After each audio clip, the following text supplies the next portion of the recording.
eu queria saber sobre essa lei 142 de 2013, que fala sobre a possibilidade da aposentadoria por incapacidade permanente com 100% das contribuições previdenciárias. Logicamente que isso engloba o tempo de contribuição que o aposentado tenha. Mas eu queria que o senhor destrinchasse isso para os nossos ouvintes. Vamos te falar, Caco, a 142 de 2013, ela trata da aposentadoria para o portador de deficiência. É um equívoco até comum as pessoas acharem que é uma aposentadoria por invalidez, uma aposentadoria por incapacidade permanente. Não é, não é. A pessoa, inclusive, pode estar trabalhando e se aposentar pela 142 e continuar trabalhando. Se fosse uma aposentadoria por invalidez, se fosse uma aposentadoria por invalidez, por incapacidade permanente, ela não poderia trabalhar. Então a pessoa trabalha com um PCD. Essa lei trata da aposentadoria para o portador de deficiência em qualquer grau, né?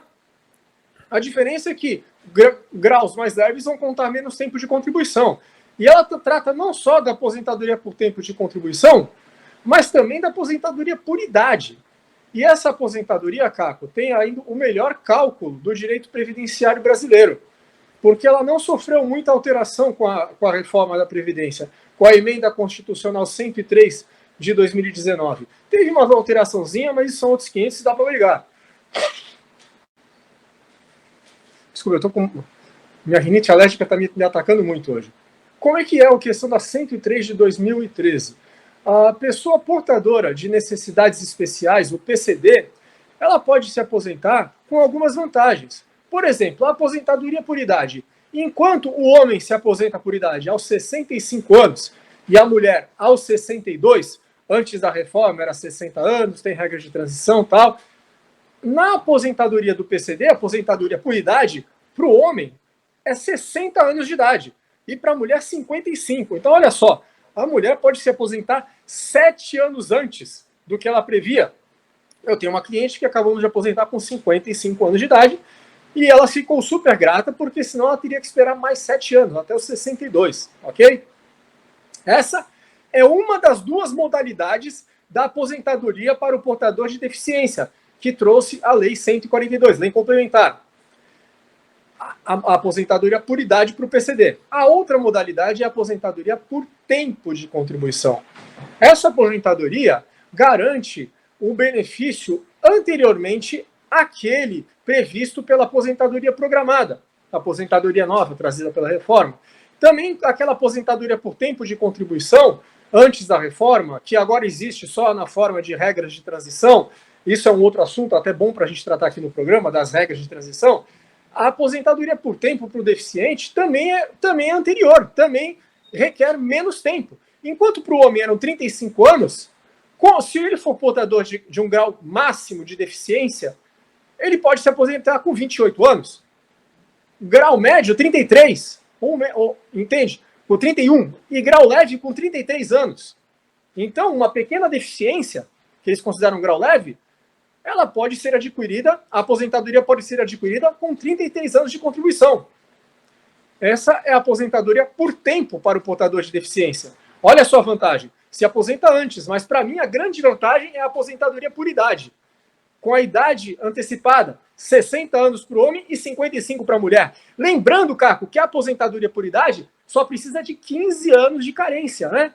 15 anos de contribuição mensal sem atraso. 180 contribuições mensais sem atraso. Aí é que vem a grande dúvida. Tá bom, mas e a deficiência? Olha, pessoal, esse tempo que eu falei, os 15 anos que precisa para a aposentadoria por idade do deficiente, eles têm que ser recolhidos enquanto a pessoa é portadora de deficiência. E nós estamos falando de 15 anos comprovados de deficiência em contribuição. Não basta a pessoa falar, olha, eu sou deficiente há 15 anos.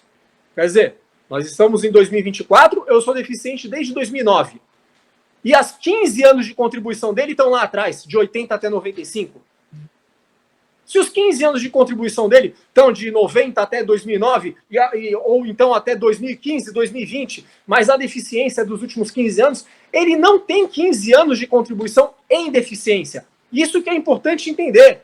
Os 15 anos de carência 15 anos de contribuição necessários para a aposentadoria por idade do portador de necessidades especiais devem ser recolhidos na condição de deficiente. Tem que ser concomitante. Isso, para algumas pessoas, não é um problema, porque tem gente que tem deficiência de nascença. O sujeito está com 60 anos de idade, sempre foi deficiente, qualquer período que ele recolha, ele vai estar recolhendo em deficiência. Mas tem o sujeito que sofre um acidente ou que adquire alguma deficiência posteriormente. Aí ele fala, minha contribuição está lá atrás. Não, ele teria que ter 15 anos de contribuição depois de adquirir a deficiência. Até aí tá entendido, Caco? Beleza? Agora vamos falar, antes de chegar no cálculo, vamos falar também desse tempo para a aposentadoria por tempo de contribuição. Eu não falei que o homem pode se aposentar com 28 anos, 31 ou 33, dependendo do grau de deficiência? Esse tempo também tem que ser em deficiência. Vamos supor que ele tenha uma deficiência de grau leve. Perdeu alguns dedos da mão, o INSS considera isso grau leve, eu posso considerar moderado, mas tem uma tabela lá que o INSS usa, que eu não concordo muito, ele pode se considerar grau leve. Bom, o homem tem que ter 33 anos de contribuição. Esses 33 têm que ser em deficiência, entendeu? Os advogados já tentaram brigar para que somasse a deficiência lá, as contribuições lá de trás com a deficiência de agora, não adianta. As contribuições têm que ser concomitantes com a deficiência, simultâneas, ao mesmo tempo, tá? Outra ressalva é que ele não pode utilizar o tempo em deficiência como aposentadoria especial. Aquele tempo de serviço especial, insalubre, perigoso ou penoso, que conta mais, cada 10 anos contam 14, a famosa aposentadoria especial. Bom, o tempo que ele utiliza para caracterizar como deficiente, para essa aposentadoria da 142, não pode ser utilizado para enquadramento como aposentadoria especial, ok? Mas, retornando ao tempo em deficiência. Como que se caracteriza a deficiência? É por uma perícia médica do INSS e uma perícia socioeconômica. Pode falar. Tá? Isso que eu ia perguntar exatamente o senhor. São duas análises, né? É um perito médico e um sociólogo, um assistente social. Isso, exato, que vai fazer. E aí tem uma soma de pontos, né? Retornando à perícia. Sim, o INSS faz duas perícias, uma perícia médica e uma perícia socioeconômica com o assistente social. Às vezes ele vai até na casa do sujeito. Então, por quê? Porque a deficiência, ela é uma condição que se verifica não só sob os olhos da medicina, mas também sob os olhos da avaliação social. Ela depende das condições na qual o sujeito vive.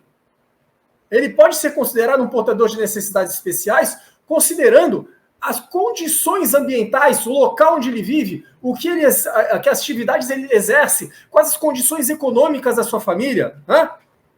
Depende muito do ambiente e da situação socioeconômica dele. Então, o INSS, com essas duas perícias, preenche uma tabela que define uma pontuação. Dependendo da pontuação, ele vai ser classificado como portador de deficiência leve, moderada ou grave. E aí, dependendo do grau de deficiência que ele se enquadrar, ele pode se aposentar com menos ou mais tempo de serviço. Ou pode ser enquadrado como não portador de deficiência, não se aposenta. Interessante que aquela aposentadoria por idade do portador de necessidades especiais é qualquer grau. 15 anos de contribuição em deficiência em qualquer grau. Por isso que eu gosto tanto, Caco, da aposentadoria por idade para o PCD. A mulher se aposenta com 55 anos, se tiver 15 anos de contribuição, mesmo que em deficiência grau leve. Hã? E com detalhe, com 100% do valor das contribuições. Não é isso, doutor? Já vamos chegar no cálculo. Essa é a cereja no bolo. Aí, desculpa, eu estou comendo o bolo por baixo. Se ele não atingir uma pontuação desejável na perícia do INSS, ou se nenhuma pontuação for atingida, se não conseguir o mínimo para ser enquadrado por deficiência, ele pode entrar com uma ação judicial. E na justiça, não necessariamente o perito vai seguir essa tabelinha do INSS. O perito pode designar que ele é portador de deficiência e que ele, com essa deficiência, tem suas atividades, tem um impedimento com relação ao ambiente onde vive. Um impedimento social. Impedimento que eles chamam a longo prazo, um impedimento de no mínimo 2 anos. Existe uma classificação na medicina e no direito previdenciário para isso. Mas o importante é a pessoa juntar laudos e exames médicos que comprovem essa deficiência. Vamos falar agora na forma de provar. Ele vai ter uma perícia, mas não basta a perícia? Ele tem que trazer documentos que comprovem essa deficiência. Eu pego um laudo médico e vou para a perícia. Gente, laudo médico atual para perícia é quem está fazendo pedido de auxílio-doença. Quem quer aposentar por invalidez. A aposentadoria por portador de necessidades especiais, ela exige a prova de deficiência durante um longo período. Então você tem que ter documentos mais antigos. Você não pode provar sua deficiência por testemunhas. Isso está na lei. A prova do início da deficiência não pode ser oral, não pode ser testemunhal. Então, se você falar que tem uma deficiência há 15 anos, não basta você levar um laudo atual. Você tem que levar um documento médico daquela época. Doutor, mas eu já joguei fora todos os meus documentos. Quem é que vai ter documento de 30 anos atrás? Eu vou dizer quem. O hospital, a clínica, o médico que te atendeu, eles têm um prontuário. Doutor, eu sofri um acidente gravíssimo há 20 anos atrás, eu perdi a mobilidade em uma das pernas. O hospital onde você foi tratado tem um prontuário com datas, fica registrado. Sempre que você tiver um documento médico, guarde, porque isso pode servir mais para frente para garantir a sua aposentadoria como portador de necessidades especiais. I wish I knew